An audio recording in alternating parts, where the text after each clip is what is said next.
Assemblage Rocky pour toi aujourd'hui. Bonjour et bienvenue à Assemblage Rocky, je m'appelle Mathieu Plante, c'est l'émission en pièces détachées et aujourd'hui, Marc-Olivier Dumas, co-animé avec moi. Salut! Bonjour! Ça va bien? Ça va très bien, toi? Absolument! Absolument. On a un invité qui est à la table ronde, Frédéric Simon! Bonjour! Ça va toi aussi? Ça va très bien, et vous? Super! Ça va! Superbe. Donc aujourd'hui, Assemblage Rocky, qu'est-ce qu'on fait? On jase. On jase? On jase, on n'a pas vraiment de sujet prédéterminé, on n'est pas de gens-là, on a du plaisir à juste sortir n'importe quelle phrase de nos bouches. On est bon d'habitude, ça. Des fois, insérer des choses dans nos bouches, mais... Oh! Placement de produit. Fais pas comme Hubert Lenoir, s'il te plaît. Qui? Hubert Lenoir. Avec ma mousse, ça rentre pas dans ma bouche. Tu peux essayer, hein? C'est ça, mousse rouge. Avec ma mouche. Avec ma mousse. Donc, on voulait parler, je pense, de jeux vidéo. Marc-Olivier et Frédéric Simon, pour ceux qui ne connaissent pas, sont des gens qui rôdent dans le domaine des jeux vidéo, participent à des LAN parties, des événements de charité. Oui, on joue beaucoup à des jeux rétro. Quelques jeux plus récents. Bon, pour ma part, Fred aussi va jouer. Oui, mais à l'occasion. C'est varié. Mais on est assez varié, mais on est vraiment beaucoup plus dans les jeux rétro. Bon, Fred, je sais plus si tu l'as aux dernières nouvelles, mais a déjà possédé World Record de Power Rangers. Power Rangers. Sur Genesis. Ouais, exact. Wow. Bon, je pense qu'il a créé beaucoup de compétitions dans ce jeu-là au final. Oui, quand j'ai commencé, on était 3, on est rendu pas loin d'une quinzaine à runner le jeu façon speedrun, évidemment. C'est pas un jeu auquel personne joue. Au début, c'était ça. C'est un excellent jeu que je conseille, un excellent beat'em all. Beat 'em all comme dans Fonce dans le top, tu tapes le monde. En fait, On c'est tape des tout le vagues monde, d'ennemis. puis avance une fois que tout le monde est mort. OK. Beat them all. Ah, puis là, l'écran change. C'est ça, Ok, exactement. ouais, OK, je comprends. Là, toi, t'as vanté ces résultats mondiaux à Fred. Ça veut dire que Fred doit, j'imagine, parler Écoute, de tes... Mathieu, je te défie de battre Marc-Olivier à Mario Kart 8. Arrête donc. Ah oui. Pour vrai? Ça, c'est récent. C'est récent. Quand même, c'est récent. Mais en fait, je te défie de battre Marc-Olivier sur plusieurs Mario Kart parce qu'il est très, très fort. Stratégie différente dans chaque jeu. Là. Oui, puis ça, je pense une de mes fiertés pour vrai, c'est d'avoir réussi à grinder tous les Mario Kart. Il y en a qui ont pris plus de temps, juste à dire, celui sur la Super Nintendo m'a pris beaucoup de temps. Mais dans l'ensemble, je me débrouille très bien sur tous les Mario Kart et j'étais assez difficile à battre. Sur l'ensemble des jeux là, puis avec le carnaval étudiant, ce qui était quand même comique, c'est qu'il y avait un tournoi pendant le carnaval et le gagnant du tournoi devait m'affronter moi en finale. C'était le boss. Oui, C'était le boss sur une course donc sans item parce qu'on veut éliminer l'élément de De chance, exact, ouais. pour la course. Hasard. Et oui, le hasard, disons-le en français, hein. Mais écoute, malheureusement pour le gagnant du tournoi, ça a été même pas serré. quasiment un tour d'avance. Ouais. Quasiment. Puis, tu sais, il se débrouillait très bien, le gagnant. Et bon, je pense qu'il a dû baisser pavillon après les 3 premiers virages. Il a fait, ouais, je suivrai pas ce rythme-là. Dans une autre ligue, hein, complètement. Ouais. Est-ce que ce qui serait le fun, ce serait que lui puisse avoir droit à ses items, mais pas toi? Ça aurait pu, mais je pense pas que ça aurait vraiment changé. La donne, ça aurait peut-être juste changé le temps de différence entre nous deux. La longueur de sa victoire, dans le fond. La durée de la course, on aurait pris 10 secondes de plus parce que j'aurais été frappé par une bleue à un moment donné. Là. Ça aurait pas eu un gros Les impact. fameuses bleues. Ah! Ça, là. Ça, là, pour vrai, c'est lui qui a inventé ça. Il a sa place réservée en enfer, sérieusement. Là. En même temps, c'est un génie parce que ça rajoute vraiment quelque chose au jeu. Non! Non, je suis pas d'accord! C'est ça juste parce que t'es toujours premier puis ça vise tout le temps le premier. Exact. C'est ça, ok, ouais. Moi, j'ai rarement la bleue. Au moins, donne-moi quelque chose, donne-moi un champignon pour que je l'évite. Faites de quoi, là? Mais blague à part, je comprends l'implantation, mais il y a eu des jeux qui ont été pires que d'autres. Par exemple, sur la Wii, là, on pouvait monter à 2, 3, 4 bleus dans la même course. Ouais. C'est que je peux comprendre. C'est une question de compétitivité. 2, ça commence à être beaucoup. Là, à 3, c'est que ça vient changer la donne beaucoup. Tu sais, ça m'est arrivé d'avoir les 3 dans la même course. À un moment donné... Reviens-en. C'est ça. Personnage préféré à Mario Kart pour jouer? Je te dirais ça dépend du jeu. Okay. Sur le Super Nintendo, je vais jouer avec Koopa. La tortue. Ouais, la tortue. Pour des raisons... oui, c'est peut-être un des personnages les moins vite, mais c'est un des personnages qui a le plus de contrôle. Donc, c'est avec ce personnage-là qu'on va pouvoir mieux se guider sur la piste. Quand on arrive sur le Mario Kart 64, je vais prendre Yoshi. Il avait enlevé le Koopa. Hein, oui, le Koopa a été enlevé, a été remplacé par Wario, en fait. Ok, quand il y a eu des remplacements, il remplaçait un personnage spécifiquement? Non, pas nécessairement, mais c'est juste vraiment Super Mario Kart avait 8 personnages et Mario Kart 64 aussi avait 8 personnages. Okay. Et Koopa est le seul personnage qui n'est pas revenu de la sélection originale. En fait, il y en a 2 personnages qui sont pas revenus. Il y a Koopa Troopa qui a été remplacé par Wario et Donkey Kong Jr. qui a été remplacé par Donkey Kong. Évidemment. Donkey Kong Jr. qui a eu une très courte carrière sur Nintendo. Avec sa camisole blanche, c'est comme ce que tu fais là. En fait, je pense la dernière apparition de Donkey Kong Jr., c'est Mario Tennis. Ah oui. Ouais. Puis là, après ça, on a créé Baby Donkey Kong, puis d'autres... Ah, puis là, tu sais, les Bowser Junior, les Mario Junior, Baby Mario. Donc, c'est ça. Fait que quand j'arrive sur Mario Kart 64, ça va être Yoshi, mon choix. Sur le Game Boy Advance, Super Circuit, ça va être Todd cette fois-ci. Donc, un peu un équivalent de Koopa quand même. Ouais, un peu. Il est vraiment au niveau de l'accélération. Donc, sur les vieux jeux, t'es mieux de travailler au niveau de l'accélération. Par la suite, lorsqu'on arrive sur la GameCube, je vais prendre le combo Koopa Diddy Kong. Ok, un combo custom donc. En fait, tu peux double dash, c'est ça. Non, mais d'habitude, on s'entend que d'habitude Donkey Kong et Diddy Kong sont ensemble. En fait, t'as aucun avantage réel dans double dash de prendre 2 mêmes personnages, 2 de la même famille, parce que tu te limites ton objet spécial. Donc, t'es vraiment mieux d'aller avec 2 personnages distincts, un Koopa et un Diddy Kong. L'avantage de Koopa Diddy Kong, c'est que Koopa va avoir la triple shell et Diddy Kong va avoir la grosse banane. Donc, j'ai une arme offensive, j'ai une arme défensive. Donc, c'est avantageux, surtout lorsqu'on est en première position, pour pouvoir se défendre aisément des ennemis et pour pouvoir attaquer si on est en retard. Et j'aime le combo petit avec la locomotive, c'est mon choix de prédilection. J'aime pas personnellement Boo et P.T. même si on peut avoir toutes les spéciales, je les trouve OP. P.T. c'est la plante, le Piranha. P.T. Piranha. Puis Boo, ben, c'est le fantôme. Le fantôme, hein. Oui, c'est ça. Boo. Lorsqu'on arrive sur... Pourquoi t'as dit ah? Boo! Ah! Et lorsqu'on arrive sur DS, je vais retourner avec Yoshi. Yoshi, parce que sur DS, de la façon que ça fonctionne, oui, Bowser est le plus rapide overall, mais l'accélération joue sur lorsqu'on fait le mini-turbo. Et donc, avec le DS, on peut faire beaucoup de mini-turbo. On est mieux d'aller chercher un Yoshi qui va avoir beaucoup plus de mini-turbo, qui va pouvoir accélérer beaucoup plus vite. Et lorsqu'on arrive sur Wii, c'est là que ça change du tout au tout. Là, on passe vers les personnages plus gros, Bowser sur la Wii. Souvent, on va dire que c'est Funky Kong le plus rapide, mais moi, préférence personnelle, je vais prendre Bowser. Il y a Funky Kong? Oui, Funky Kong sur la Wii. Ah! Avec sa planche de surf, tout. Ouais, il est sur la Wii. Ensuite, sur Mario Kart 7, ça va être là aussi Bowser, qui est le plus rapide. Et sur la 8, c'est Bowser, mon choix. On va voir aussi, surtout à 200cc, beaucoup de Tanuki Mario, qui est assez rapide, mais on va le prendre avec un kart. Je suis un des rares qui joue au bike, donc à la moto inward. Tanuki, c'est mon choix de prédilection, mais juste parce que je le trouve drôle, puis j'aime ça faire son klaxon. Sinon, j'aime ça prendre Donkey Kong juste parce que, sur le 8, juste parce que quand tu fais un saut avec lui, il fait des dabs, puis il fait des niaiseries dans les airs, je trouve ça drôle.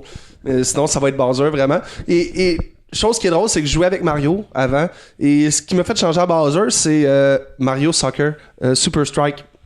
Sur la Wii, parce que bon, je jouais avec Mario, j'étais pas capable de gagner le dernier championnat, fait que bon, qu'est-ce qu'on fait? On change de personnage, on essaye autre chose, je prends Bowser, j'ai commencé à gagner. Ok, on va prendre Bowser ailleurs, puis j'étais plus performant encore qu'avec Mario, puis ça a juste fait le switch, puis je prends Bowser tout le temps. Puis Mario, je le prends plus. Mario, c'est ça, c'est le modèle standard, il est pas fait pour être pris par autre monde que juste Mais les débutants. Je suis le premier frère, je suis l'aîné, fait que j'avais le premier choix, je prenais Mario. La manette 1. La manette 1, c'est Mario, hein? C'est comme ça que ça fonctionnait. Bon, donc assez parlé de Mario Kart. Oui. Non? On parle d'autres choses. En fait, on voulait aborder, je sais pas, un jeu qu'on dirait qu'on a en commun comme d'esprit de on aime ça, c'est beau, mais il y a beaucoup de défauts. Oui, on voulait parler un jeu d'une compagnie, ben en fait, c'est une nouvelle compagnie, mais l'essentiel des employés de cette compagnie-là ont créé, en fait, on va dire, ceux qui ont fait l'âge d'or de Nintendo 64, Rareware, qui ont créé les Donkey Kong 64, les Banjo-Kazooie, Banjo-Tooie, GoldenEye, Conker's Bad Fur Day, et plusieurs des membres de cette équipe-là qui étaient dans la création-là ont créé une nouvelle compagnie, Playtonic Games, et ont fait le jeu Yooka-Laylee en disant que hey, c'est un successeur spirituel. Ouais, un retour à la formule tant appréciée par bien les gens. Collected Ton. Oui, le collected-ton. Ben, faut dire que la formule n'a pas beaucoup changé pour ce jeu-là. Dans le fond, beaucoup de retours pis de... Nostalgie. Nostalgie, mais de la même formule est utilisée exactement. On révolutionne rien. Non, maintenant. c'est ça. Puis c'est surtout, c'est un genre qui, on va se le dire, est mort de sa belle mort avec la fin du 64, ou presque. Les gens sont peut-être un petit peu tannés de la formule, peut-être. Ben, non? la formule avait sa raison d'être beaucoup au début du platformer 3D. On cherchait une nouvelle façon de faire, on voulait changer, on voulait continuer sur ce qui s'était déjà fait là, avec Super Mario 64. On voulait continuer sur les Super Mario, mais version 3D. Comment qu'on fait ça? Ben, l'objectif, c'est pas d'aller vers un drapeau ou quoi que ce soit, c'est d'aller chercher une étoile. Et Dans là, un grand monde ouvert. dans un grand monde ouvert. Et donc, c'était ça le but. Donkey Kong 64 s'inspire beaucoup des Donkey Kong Country dans la façon qu'il a été créé, ses mondes, son ambiance. Il y a beaucoup de références, surtout à Donkey Kong Country 2, dans Gloomy Galleon, par exemple, où on va voir plusieurs photos de King K. Rool, et on s'inspire beaucoup de ça. Et on met ça version collectathon. Donc, il faut ramasser beaucoup de choses. Ça permet de faire grandir la durée de vie et de deux... De façon un petit peu artificielle. oui, Par Mais moment. c'était un peu la méthode du 64 dans le fond pour ajouter de la durée de vie, puisque maintenant on cherche plus l'histoire, on cherche plus à connaître les personnages, tout ça, tandis que dans le 64, on va faire des tableaux plus grands, on va ajouter des bonus à aller collecter. Ouais. Mais ça s'arrêtait là. Après, l'histoire n'était pas plus développée parce que tu connectais de 100%. c'est ça. Puis c'est une époque aussi un peu différente. Là. Il y avait, surtout avec Nintendo 64, en demeurant avec les cartridges, avec les cassettes, on n'avait pas la possibilité que PlayStation avait ou Dreamcast de faire des histoires plus poussées, des histoires plus longues. Donc, on faisait des gros tableaux, on mettait beaucoup de stock dedans et on créait à partir de ça. Et c'était le genre. Et ça a très bien fonctionné avec Banjo-Kazooie, Banjo-Tooie, et le monde a quand même une opinion favorable de ces jeux-là encore aujourd'hui. Et même si aujourd'hui on ressortait ces jeux-là, probablement que ça prendrait le champ assez vite. Oui, ça fait partie de l'histoire, là, c'est ça. C'est ça fait partie de l'histoire, mais ça reste des bons jeux quand même. Et faut se remettre dans le contexte de l'époque. On a beau ne plus aimer nécessairement ces jeux-là. Donkey Kong 64, quand il est sorti, a eu des très très bonnes critiques. Même chose pour Banjo-Kazooie, Banjo-Tooie. Et c'est dans cette optique-là que les employés de Playtonic, les anciens employés de Rare, se sont dit « Hey, c'était notre âge d'or. C'était là qu'on était le plus fort. C'était là que le monde nous regardait puis faisait « Hey, on veut être comme eux. » La référence, vraiment. C'est ça. C'était la référence et c'est la raison pourquoi la 64, on en parle encore aujourd'hui. Là. Si Rare... C'est pour les graphiques, ça, c'est sûr. Non, mais si Rare n'est pas sur 64, on a peut-être Ocarina of Time, Majora's Mask, Super Mario 64. James Bond, truc. Mais James Bond, c'est rare. Hein. Ah ouais? GoldenEye, c'est rare. C'est la même Oh! équipe. Je savais pas. Oh oui, le gros des jeux populaires sur la 64, c'est rare. Ils ont vraiment une belle collection. On parle de Banjo-Kazooie, Banjo-Tooie, Donkey Kong 64, Conker's Bad Fur Day, Jet Force Gemini, GoldenEye, ils ont Blast Corps, Perfect Dark. Je sais que j'en oublie. C'est vraiment polyvalent. Mais quand là. même, déjà la liste est assez longue pour la bibliothèque de la 64 fait environ 300 jeux, là, 296 je crois pour être exact. Là, C'est même pas tant que ça, on dirait. Non, mais c'est ça. Puis là, je viens d'en nommer 8. Et c'est 8 jeux qui ont quand même marqué la console. Là. C'est pas 8 jeux qui sont juste là. Jet Force Gemini est peut-être un peu moins connu, mais c'est un Hidden Gem sur cette console-là. Là. C'est un jeu quand même qui était très très bon. Blast Corps, même chose aussi, c'est un bon jeu qui est un peu caché, Hidden Gem. Mais Rare était très très fort et c'était justement une compagnie qui a fait que la 64 a quand même marché, n'a pas perdu trop la face à un PlayStation qui était beaucoup plus fort. Mais là, le problème, c'est Là, Rare, on le sait, ont connu une descente aux enfers assez fulgurante Avec Microsoft. c'est avec ça? Microsoft. Et là, ben, qu'est-ce qui a fonctionné? Ben, l'Air 64, ça a super bien fonctionné. Qu'est-ce qu'on fait? Fait que là, ils sont partis. On va créer un jeu successeur spirituel de Banjo-Kazooie. Là, on saute tout l'entre-deux Microsoft, le puis Kinect, puis peu importe ce que Rare a fait entre les deux, c'est pas important, c'est ça? Et vaut mieux pas en parler, Ouais. comme on dit. Ouais, c'est ça. Donc, on passe du 64 directement au présent. Mais ils ont su s'adapter, Rare, parce qu'ils ont Oui, commencé déjà ouais. en 2D au départ, puis ils sont devenus 3D par après. Oh, il y a beaucoup de jeux, là, Rare, là. Vraiment beaucoup, là. Battletoads, c'est eux. La série Donkey Kong Country, c'est eux. Killer Instinct, c'est eux aussi. Ils ont vraiment beaucoup de jeux. Pro-Am, Diddy Kong Racing, j'avais oublié d'en parler, c'est eux aussi. Donc, il y a vraiment eu beaucoup de jeux. Ils ont continué un peu, mais tu sais, les derniers bons jeux qui ont eu sur l'ère Microsoft, bon, il y a Live and Reload qui a eu beaucoup de commentaires, beaucoup de critiques par rapport à son multijoueur parce qu'ils ont changé par rapport à Bad Fur Day. Moi, j'ai bien aimé Cameo Element of Power, mais c'est un jeu qui est plus ou moins connu. Beaucoup de critiques sur Perfect Dark Zero, par exemple. Donc, c'est une compagnie qui a perdu beaucoup de galons. Ils ont vraiment perdu leur piédestal. Et là, bon, les employés, un peu frustrés, ils sont partis à gauche, à droite. Et là, on dit, on va créer de quoi qui était notre force, les collectatons. On va lancer un jeu, et d'où l'idée Yooka-Laylee. Ouais. Les gens qui quittent une entreprise un après l'autre, puis qui partent leur propre projet on the side. Mais Quand même le fun. il y a eu beaucoup Ben oui. de hype par rapport à ça. Il y a eu vraiment beaucoup de hype. Le monde, un successeur spirituel à Banjo-Kazooie. Banjo-Kazooie qui est encore regardé comme un excellent jeu sur la Nintendo 64. Ça va être cool. Et le monde a investi là-dedans là, parce que c'était des campagnes de financement qui a permis à l'existence de ce jeu-là. Oui, donc il y avait des comptes à rendre. Mais ça a peut-être été un couteau à double tranchant aussi. Justement, l'attente était tellement forte pour ce jeu-là. On y joue pour les premières minutes, puis on est comme, wow, c'est exactement ça. ce que j'attendais. Ouais. Mais tu joues 1 heure, 2 heures, 3 heures, tu fais comme, ouais, c'était ce que j'attendais, sans plus. Je voulais autre chose. Mais c'est un peu ça. Mais tu sais, la formule est exactement la même. La formule des dialogues est la même, donc il y a des dialogues comiques, mais repris avec la même formule que Banjo-Tooie, Banjo-Kazooie, Conquer Bad Fur Day, donc des sons plutôt que des mots utilisés pour les voix. Des dialogues comiques, effectivement. Les personnages hyper attachants. Après ça, c'est la même affaire avec des meilleurs graphiques. Là. Beaucoup de références au passé, hein, selon ce que j'ai vu. Ben oui, mais on l'attendait. Il y a plusieurs jeux qu'on attendait de Rare avant l'achat de Microsoft. Donkey Kong Racing, qui devait être un sequel de Diddy Kong Racing. Avec les animaux. Avec les animaux. On attendait aussi un Banjo-Tree.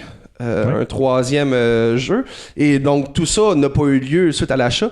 Et là, on a ça, Yooka-Laylee. Donc, le monde attend beaucoup. Et comme Fred l'a dit, on rentre dans le jeu, on fait « Wow! C'est ça, là! C'est ça! Je retourne à l'ère 64. Là. Je retourne à cette ère-là que j'adorais. Je me promène dans un niveau qui... le premier niveau, on va se le dire, il est quand même très, très bien fait. Là. Je veux dire, je suis le premier à dire, je suis rentré dans le niveau et tout de suite, c'est le coup de la nostalgie qui embarque. Là. Tu rentres, tu fais comme « OK, cool. » là. Puis là, tu commences à faire ton exploration, tout ça, tu commences à collecter les choses, collectathon. Au début, c'est correct. Au début, c'est correct. Mais ça s'essouffle. Le premier niveau, c'est correct. Le deuxième niveau aussi, c'était correct. Et le deuxième niveau, ils ont amené de quoi que j'ai aimé. Ils ont amené...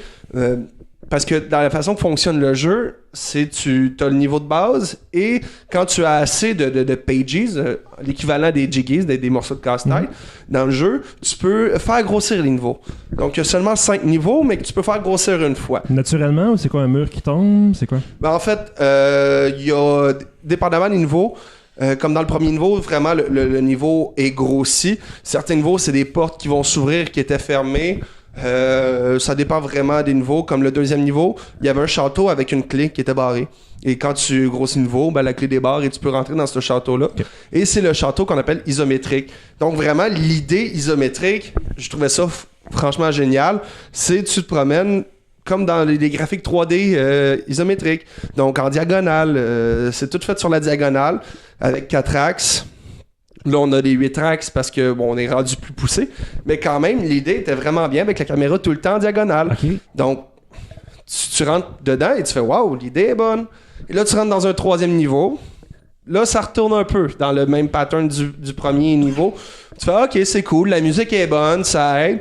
Et là, moi, où j'ai commencé à trouver l'essoufflement, c'est quand je suis rentré dans le 4e niveau, j'ai fait, bon, OK, là, ça commence à être redondant, commence à être moins le fun, les combats étaient moins le fun aussi, tout ça, et là, le 5e niveau, tout simplement perdu. Mais à un moment donné, t'es rendu là et tu te dis, ben, je vais le finir, là.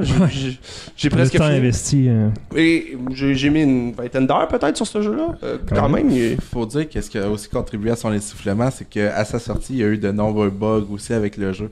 On a reproché beaucoup les jeux de caméra, mais il y avait aussi des bugs graphiques dans le sens où tu pouvais te coincer dans les murs ou des choses du genre. Donc, il y a eu des patchs correctifs. Malheureusement, c'était peut-être un peu trop tard. C'est dommage parce qu'il y avait beaucoup d'attentes. Oh, il y avait vraiment beaucoup d'attentes. Il y a vraiment des bons dialogues. Je me ressentais vraiment comme Banjo-Kazooie. Mais à un moment donné, ça s'essouffle. Et le boss final qui est ininspirant, un boss qui est plate à affronter, que tu vas recommencer plusieurs fois. Difficile pour rien, juste un petit peu. En fait, la fin est difficile pour rien et le début est plate. Tu sais, si au moins le combat était le fun, ça me dérangerait pas de recommencer. Tu sais, mettons, le combat dans Donkey Kong 64, le combat final, le combat de boxe contre King K. Rool, il est le fun. Même si je l'ai raté 3 fois, je le trouve fun, je trouve l'idée qui est plaisante. Là, j'ai pas de fun à faire ce combat-là. Ouais. Fait que ça perd l'intérêt, puis à un moment donné, j'ai failli juste faire... Ben, c'est pas grave, je l'aurais pas fini. M'emmener, il reste juste le boss, on le finit. Mais ça reste que le jeu s'essouffle. Et je trouve qu'ils ont peut-être un peu trop regardé sur Banjo-Kazooie et non Banjo-Tooie. Un jeu qui était plus ouvert, qui était plus connecté entre les niveaux. Et je pense que ce niveau-là, ça aurait peut-être été une force. Et j'ai l'impression qu'ils ont peut-être manqué un peu de temps. Tu sais, c'est une compagnie qui était naissante. Là. C'est pas une compagnie qui avait un budget infini, qui aurait pu repousser à vitam aeternam ce jeu-là jusqu'à dire... Là, on est fiers de ce qu'on lance, on lance ça là. Fallait qu'ils lancent. C'est leur premier jeu que la compagnie faisait, donc un jour ou l'autre, il faut lancer. Là. On n'a pas des fonds infinis. Là. On a de l'argent qu'on a reçu des donateurs, du monde qui ont voulu nous aider. C'est à cause que cet argent-là, des gens partant pour une bonne partie, on leur a promis le jeu, fait que c'est de l'argent qui ne nous reviendra pas. Et pour d'autres, ben oui, ils vont acheter le jeu, mais il faut le vendre, le jeu. Il faut qu'on soit capable, il faut le publier. Donc, c'est peut-être un peu un lien. Après ça, voir ce qu'ils vont faire. Je pense pas que c'est une bonne idée de faire un DLC par rapport à ce jeu-là. Surtout avec un boss. Peut-être qu'on peut créer autre chose, mais je pense qu'on est mieux de créer de quoi pour un deuxième. Corriger ce qui a mal été fait. Peut-être enlever un peu de la partie collectathon. Mettre plus de niveaux. Peut-être plus d'argent sur les tests du jeu pour pas avoir des bugs dès la sortie comme ça. Peut-être, oui. Peut-être aussi. Mais il y a plusieurs choses à faire. Et les bugs, des fois, ça peut être dur. Là. Il y a eu des tests. Il y a beaucoup de monde qui avaient contribué, qui ont pu tester d'avance. Et souvent, ce ne sont pas des testeurs professionnels, c'est des testeurs du commun des mortels. Ben, ça ne teste pas le jeu de la même façon, j'imagine. Ben, il y a ça aussi. Puis, il n'y a rien de mieux qu'un speedrunner pour tester un jeu pour de vrai. Pour trouver les failles, pour pouvoir avancer plus vite. Oh, il n'y a rien de mieux qu'un speedrunner. J'ai des amis, on a des amis qui peuvent passer des heures et des heures à sauter sur le même pixel pour essayer de trouver peut-être le potentiellement bug qui va changer toute la donne. Ouais. Il y en a qui passent leur temps à faire juste ça dans les speedrunners. C'est ça leur but pour essayer de battre un temps. Donc... C'est le fun à regarder une fois qu'ils l'ont trouvé. Les regarder, essayer de trouver ça. L'apprentissage d'un jeu en speedrun n'est pas nécessairement ce qui est le plus plaisant à faire. C'est ça. Donc, à ce niveau-là, je pense qu'il y a peut-être eu un manque pour le jeu. Est-ce que c'est un mauvais jeu? Non. Est-ce que c'est un excellent jeu? Certainement pas. Okay. C'est un jeu... à sa sortie, valait 40$. Mm-hmm. Je pense que ça baissait un peu. Là. Ça fait quand même 2 ans et demi qu'il est sorti, si je ne me trompe pas. Donc, c'est un jeu qui a peut-être perdu un peu de valeur. Pour 25-30$, il vaut amplement la peine. Sur Switch, ça peut être une bonne acquisition aussi. Ça peut ajouter à la bibliothèque. C'est un jeu qu'on fait une fois, peut-être 2 si on l'aime vraiment. Mais je pense que ça vaut quand même la peine comme jeu. Faut juste pas avoir les grandes attentes de ça va être du niveau de Banjo-Kazooie. Ouais. Je sais pas, c'est un jeu pas trop cher, ça se pourrait que j'achète quand même, c'est cool. Est-ce que vous avez entendu parler de Snake Pass? Moi, oui. Je l'ai déjà vu être runné, justement, Oui. par un speedrunner. Ça a l'air assez malade, là. Je sais que c'est pas de ça qu'on parle, là, mais je voulais juste en parler un petit peu aussi, tant qu'à parler de ce genre de choses-là. Là. Mais oui, je Mais, l'ai vu une fois être runné et ça avait de l'air assez fou de devoir grimper avec le serpent pour pouvoir atteindre des endroits. Avec aussi la musique dans Yooka-Laylee, c'est la musique de Grant Kirkhope qui a Oui. fait Banjo-Kazooie et David Wise qui a fait les Donkey Kong. Même chose ici, David Wise pour Snake Pass. Donc, tant qu'à parler de jeux vidéo, je pense que ça va être mon prochain avant même Yooka-Laylee. C'est trop. Je pense que c'est quand même une bonne décision. Mais Yooka-Laylee, c'est quand même un jeu, comme je dis, ça peut valoir la peine. Faut juste pas s'attendre à un chef-d'œuvre.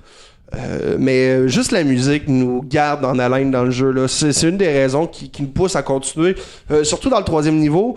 J'ai pas senti l'épuisement là parce que la musique me gardait encore, mais après ça là j'ai commencé à perdre un petit peu. Ben, quand même. On m'a essayé pareil. Un jour, moi, je te dis 5-10 ans après la sortie. Là.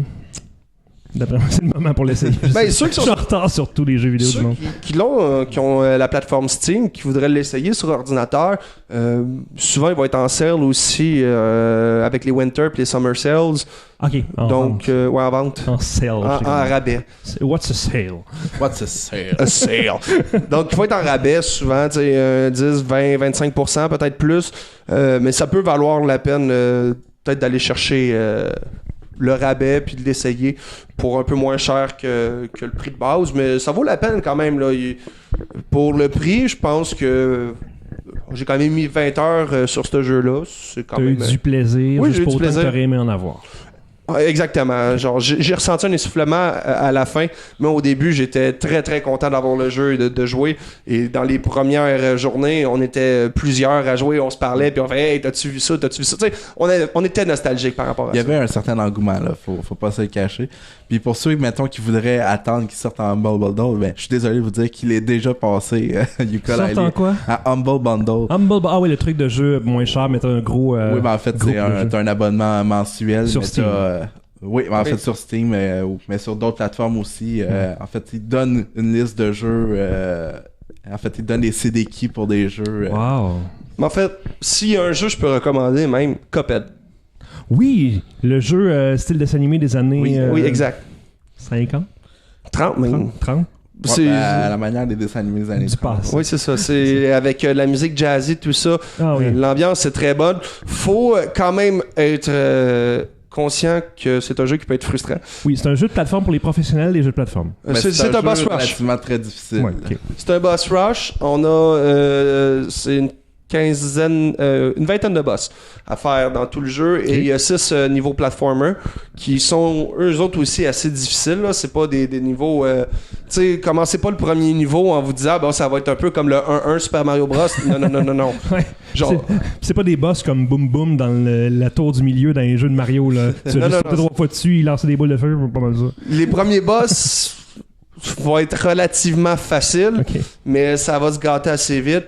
Et il y a des boss qu'on va recommencer 5, 6, 10, 15, 20, 25, 50 fois. Oh! Parce que ça, c'est pas pire. T'sais, quand tu commences une dizaine, une vingtaine, ok, c'est un boss, c'est supposé. T'sais, mettons, je viens de faire le tour, j'avais du temps avant de commencer mon nouvel emploi. J'ai fait le tour de New Super Mario Bros. U Deluxe. Deluxe. J'ai adoré ça parce que c'est sûr que c'est super le fun, t'sais. Mais les boss sont faciles, les tableaux sont faciles. Bowser à la fin est facile. Et tu sais, j'ai besoin de plus. Moi, j'ai préféré la version Luigi. Oui, ben moi aussi, honnêtement, les petits tableaux en 100 secondes chaque, là, c'est le fun. Tu les refais pas mal de fois parce que tu meurs, t'as pas le choix à cause du temps, tu sais. Non, ça c'est le fun. Sinon, il y a le New Super Mario 3D World qui est Ça, c'est mon sur jeu la Wii U. préféré, je pense, de ma vie, même au-delà de tous les Donkey Kong et autres Mario de ce monde. C'est le jeu que j'ai le plus aimé jouer au complet. Parce que ce qui est le fun, c'est vraiment le niveau de difficulté qui monte. Vraiment. Une fois que tu as tout fini, et ramasser C'est jamais fini. et ramasser les bonus. Là. Une fois que tu as tout fini, ramasser les bonus, là, tu débloques d'autres niveaux. Finalement, il y a comme plein d'autres mondes de plus. Puis là, tu finis le jeu. Puis là, en fin de compte, faut que tu refasses chaque tableau avec chaque personnage. C'est pour ça que j'attends vraiment qu'il sorte sur la Switch pour le rejouer. Parce que là, j'aurais envie de le jouer là. Vu que tu sais, j'ai joué à un jeu Mario moyen. As-tu réussi le Crown Level? Le dernier niveau? Mais comment? Le dernier niveau... Ah ouais, les trucs, les cases mauves, là. C'est ça, dans 3D World à la fin? Non, le dernier niveau dans le monde de la couronne. Oui. Avec Le Perfect Run, je pense qu'il l'appelle. Oui. Mais, ouais. C'est-tu dans cela qu'il faut que tu fasses toute la gamme des mini-jeux un après l'autre? Oui, ça, il l'a dans ce monde-là, mais il y a le Perfect Run qui est. Ça, je suis pas sûr d'avoir fini cette section-là. Avec le patinage, puis en tout cas... il est assez difficile. Je me rappelle plus, ça doit faire... Ce monde-là, il y a 2 niveaux. Il y a la maison mauve, avec les 30 challenges en ligne qu'il faut réussir. Ouais. Si tu en manques un, c'est terminé. Et il y a le niveau qui est composé de 6 ou 7 parties, toutes plus dures les unes que les autres. Je l'ai réussi. Quand j'ai réussi, j'étais... Fier, oui. Ouais, non, ça, c'est quelque chose. Mais Quand c'est moins pire que la maison mauve. En fait, la maison mauve, j'ai réussi plus rapidement. Pour vrai, j'ai envie d'aller voir si j'ai réussi tantôt. Je pense que la maison mauve, j'ai réussi du 4e ou 5e coup, alors que... oui, ça a été assez rapide, alors que le tableau, j'ai dû perdre au-dessus de 150 vies. Mais ce qui est le fun, c'est que t'as des vies quasiment illimitées dans le jeu-là, ça arrête jamais. Les jeux de Mario, c'est tout le temps ça. Pourquoi mettre des vies, regarde Odyssey, ils ont enlevé? Parce que ça sert à rien. Je faisais quitter... Ça sert pas grand-chose en effet dans Odyssey. En fait, ça pue la même effet que ça l'avait dans le temps avec, par exemple, Super Mario Bros. Où c'est que tu en avais 3. Ouais. Tu peux monter jusqu'à 7 à moins que tu trouvais le glitch qui te permettait de monter via infini. Et si tu en avais plus, c'était game over et tu recommençais, au début du monde, mais même à ça, 8-1, 8-2, 8-3, 8-4, quand t'es pas habitué, c'est assez difficile. Au début du monde, si tu connais le truc pour si tu connais le truc. Exactement. Advenant que tu connais le truc parce que t'as le manuel avec toi et tu l'as lu. T'es quand même mort à 8-4 à buzzer 3 fois de suite. Ben, mon ami, tu recommences à 8-1 et tu es petit tout le long. Bonne chance. Bonne chance. Mais c'est ça pour en revenir à Mario University Deluxe, comme je l'appelle. Super le fun, vaut pas le 80$ du tout. Vraiment pas. Et là, je l'ai en double parce que j'ai la version Wii U et la version Switch. Mais tu sais, quand t'as investi sur la Switch, on dirait que tu veux que tout soit sur la Switch. Tu trouves pas? On dirait que je veux tous mes jeux, je veux m'en... Tu ranges ta Wii U au placard un peu. Elle est même pas branchée. C'est ça. En fait, je pense qu'il reste un intérêt réel avec la Wii U et c'est Super Mario Maker. Effectivement, oui, mais ça aussi, tout le monde veut un remake de ça, là. En fait, ça devrait venir, à mon avis, moi, éventuellement. je pense que tous les jeux de la Switch qui ont eu un moindre standing, une réputation, vont tous être publiés là-dedans. Je vois pas comment Nintendo pourrait passer à côté de ça, parce en fait... Si ce n'est que pour garder sa Wii U en vie, parce que le store de la Wii U est encore en vie présentement. Ils ont déjà abandonné. Parce que t'as quand même la possibilité d'acheter des jeux rétro présentement sur la Wii U. Puis ça, ils ont dit qu'il n'y en aurait pas sur la Switch, une vraie console virtuelle. Faut que tu prennes le service online pour avoir les jeux qui te donnent 1, 2, 3, 4 jeux par mois, puis fais avec, t'sais. En fait, c'est peut-être ça. C'est Super Mario Maker va rester une exclusivité Wii U tant aussi longtemps qu'elle sera pas discontinuée pour vrai. C'est pas une exclusivité, il est sur 3DS et achetez-le pas parce que c'est vraiment pas... Bon, sur la 3DS, tu peux même pas jouer au jeu avec un code que tu veux jouer à un tableau. Tu peux pas. Espère l'avoir dans le run des 100 tableaux de suite ou quelque chose comme ça, parce que tu peux pas aller chercher un tableau à la main. Bref, on s'éloigne du sujet, là. C'est ça, les jeux vidéo. On pourra en parler pendant des années. Des années. Mais cela étant dit, merci Marc-Olivier. Ça me fait plaisir. Marc-Olivier Dumas, plug. Pas de plug? Pas de plug? Pas de plug? Comment t'as dit ça? Pas de plug? On finit l'émission comme ça avec un écran titre. Pas de plug! Mais bref, t'animes, puis tu fais des affaires, puis c'est ça. Okay? Ben oui, c'est ça. Je suis animateur pour les Patriotes. Bon, la saison est pratiquement terminée. Patriotes, c'est ça? .tv. La saison qui est pratiquement terminée. On rentre dans les éliminatoires dans les prochaines semaines avec le match de Saint-Tite qui vient d'avoir lieu lors de la fin de semaine, dans les dernières fins de semaine. Donc, là, ça va être les éliminatoires. On attend les derniers résultats pour voir les Patriotes. Et par la suite, ça va être les éliminatoires. On espère des bons résultats. Sinon, ça va être l'année prochaine. On va continuer. C'est ça. Bonne description. C'est ça? Description, commentaire? Analyse cette année, description probablement l'année prochaine. J'ai de la misère à voir la différence entre les deux, t'sais. Parce que des fois, ils se partagent un peu les. Il fait pas juste dire des commentaires, il fait pas juste. Mais bravo là-dedans pour ce poste que tu désirais tant. C'est ça. Frédéric Simon. Plug pour moi, pas grand chose en fait, à part me suivre sur Twitch par exemple. Oui! Mastafreds7, donc tout en Masta, M-A-S-T-A, F-R-E-D-Z 7. Oui, c'est sûr. Sur Twitch, donc. Pas de barre de soulignement, pas de point. Non, tout ensemble. Pas d'underscore, pas de slash, pas de dash, pas de. Pas de dash. Marc-Olivier, t'as un build de v'là 6 mois que tu te sers putain, c'est ça? Moi, Dracula 013, je stream quand ça me tente, c'est-à-dire pas souvent ces temps-ci, mais probablement je vais essayer de le restreamer. Dans les projets à court terme, je dirais, c'est Mario Kart Octatlon Quand on parlait de Mario Kart, je suis très fort sur tous les Mario Kart, mais je veux les enchaîner un à la suite de l'autre et le terminer le plus rapidement possible. J'ai déjà fait par le passé ce que j'appelle le pentathlon, donc toutes les consoles maison. Là, je voudrais ajouter les 3 consoles portables à tout ça. Le seul problème que j'ai présentement, c'est qu'il faut que je trouve un moyen de streamer Mario Kart 7 qui est sur la 3DS. Ben, attends un peu, ça devrait pas être trop difficile. Non, il y a des gadgets pour ça. Il y a des gadgets qui sont assez dispendieux. Ouais. Oui, parce que tu peux acheter des consoles avec une carte de capture intégrée à ta DS. Modé. C'est $200 de plus que la console. Wow. C'est ça. Donc, fait que c'est ce qui me manque présentement pour les enchaîner les 8, un à la suite de l'autre. Ce qui manque, c'est que Nintendo fasse comme dans le temps avec le Game Boy Player, puis invente un gadget pour la Switch pour pouvoir mettre les jeux de 3DS dans une petite fente. Hein? Yeah, ça pourrait aider. Ouais, ça. Pour vrai, tu sais, les gens disent est-ce que la 3DS va mourir? Hein? Tu sais, la seule façon que la 3DS mourra pas, il me semble, c'est d'intégrer dans la nouvelle Switch les 2 sortes de cassettes ensemble. Je pense que présentement, le problème de la Switch, c'est la durée de vie de la batterie. C'est vrai, 3 heures. Côté c'est console fou, hein? portative, c'est assez, Ah, j'en assez reviens pas. restreint. Ouais. Mais À la base, oui, c'est publié comme une console. C'est vendu comme une console hybride, mais c'est beaucoup plus une console de salon qu'une console portable pour l'instant. Moi, je jouais tout le temps en mode salon, puis là, j'ai commencé à jouer en mode portable, puis je peux plus faire d'autres choses. On dirait, j'adore ça. Je trouve ça tellement le fun. mais tu sais, au moins tu peux, mettons, jouer dans ton salon, mais tu plugs à côté dans la Tu bot plug dessus, ouais. Non, mais tu sais, tu peux te promener dans ta maison, au moins. Oui. T'es pas obligé d'être dans ton salon. S'il y a quelque chose qui se passe, ben tu peux jouer dans un bureau ou whatever, là. Mais c'est ça, t'as pas besoin de te tenir pas loin d'une prise quand même. Ouais. J'ai un de mes meilleurs achats pour ceux qui ont une Switch puis qui cherchent quelque chose à acheter, parce que moi c'était mon cas, là, j'ai checké tous les accessoires, je voulais trouver quelque chose que j'avais besoin sans le savoir. J'ai acheté un pad de la compagnie Ori. Là, tu sais. C'est un Joy-Con de gauche qui remplace tes 4 boutons de flèche individuels par un vrai D-pad. Ça a littéralement changé mon appréciation de New Mario University Deluxe Edition parce que ça rend le jeu le fun à jouer. Un D-pad, là, ça change absolument tout, pour vrai. Je le suggère de même. Là. Moi, ça me fait vraiment plaisir. Mais je pense que je fais encore une parenthèse, mais Ori fait quand même des bons produits. Vraiment. Notamment pour ses manettes aussi, ils font les bonnes. Le feeling du D-pad, c'est le feeling qu'un D-pad devrait avoir chez Nintendo depuis toujours, je trouve. Mais s'il y en a aussi qui trippent jeux rétro, il y a une manette de 64, c'est la Ori 64.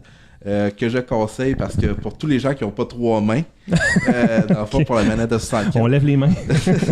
c'est la même manette, mais convertie elle ressemble un peu au modèle Xbox, par exemple. Okay.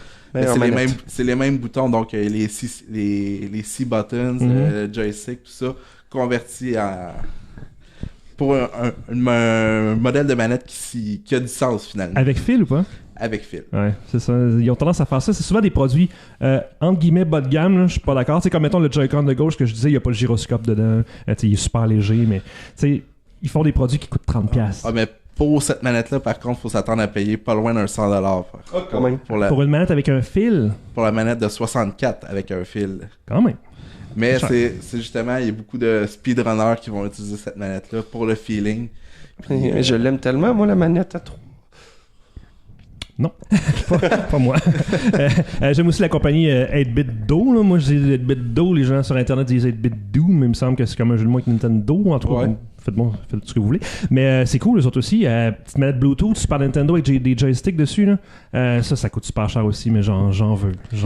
Mais ils ont beaucoup d'accessoires aussi. Du coup, très, très le fun. Bref, tout ça, hein? Parenthèse. Dracula 013, Master Fred 7. Je suis pas sur Twitch, j'ai essayé de me faire un compte, puis je pense que quand j'ai mis la date de naissance d'assemblage requis, on était trop jeune. J'ai abandonné. De toute façon, qu'est-ce qu'on ferait avec Twitch? À la prochaine! Bye! On va réussir à faire des conclusions qui se tiennent la prochaine fois. Assemblage requis pour toi aujourd'hui.